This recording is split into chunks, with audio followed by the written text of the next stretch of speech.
Only touch greatness. Hey, it's Carter Hutton here, NHL goalie, and coming up on the episode of I Only Touch Greatness. So for you, you went undrafted. What goes through your head when you go undrafted? Like, how does that help motivate you? And how happy were you when Philly came to sign you? It was good. You know, it was kind of a tricky time. I had a lot of success in college, like statistically speaking. And the league I played in, there was a lot of big goalies came through, like, you know, Ben Bishop, Quick, Corey Schneider. Just to name a few, there's been a zillion through Hockey East. And I had an agent at the time, and I didn't get any interest at all. Like, the season ended, and he was going to get me a tryout in the East Coast League. I could go play in the coast somewhere in like Bakersfield. And I was like, what the heck? Like, I've been so good. How don't I have like some sort of offers? And I was living with a kid at the time who had an agent who represented some goalies. His name's Jordan Newman. Still a good friend, like ended up being my agent forever. So I talked to him, and he was like, I can get you in Philly.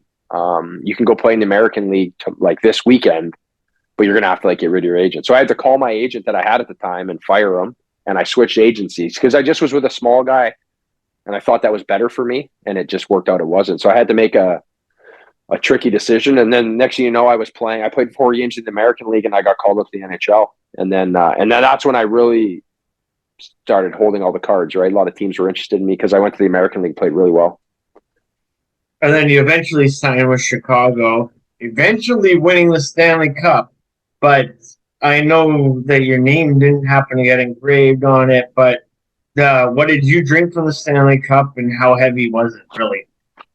So I did, and it's heavier than you think when you hoist that bad boy up. But so there was 3 of us that were like the black aces. It was actually 4 of us. Adam Clendenning, who was he played in the NHL a little while, and Brandon Peary.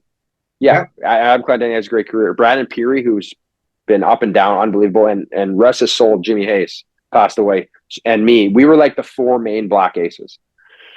So when we went to Boston, we won Game 6 in Boston. I was kind of with the team a little earlier on, and then they had me separate. We were just like, we didn't even go near the team. We just kind of hung out, practiced, and just stayed ready and partied probably a lot because that's all we could really do as black aces.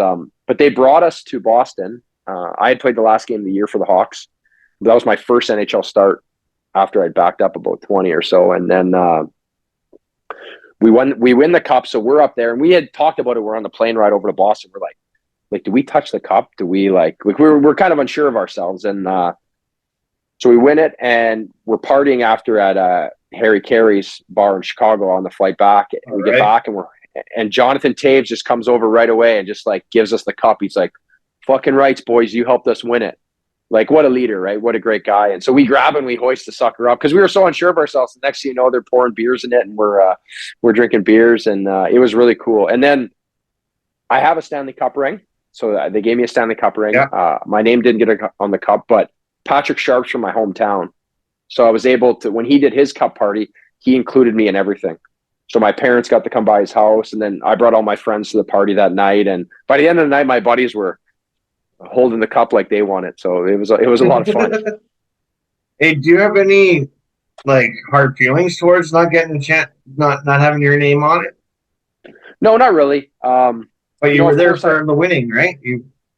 I know. I understand that there's only so much space, I guess. I think for me, I always just wanted to be the guy to win it, right? And I never got that chance, so I never really had a lot of hard feelings in that sense. I wanted to be the guy that played more, like had a more direct impact on it. And I know how important I was in the process. Like I respect what I did, but it sucks. Obviously looking back, I'd love to have my name on it, but even if my name was on it, I still think I wouldn't have felt as if I earned it, as if I would have been playing, And you got that ring to show for it. So you're a part of the team anyways.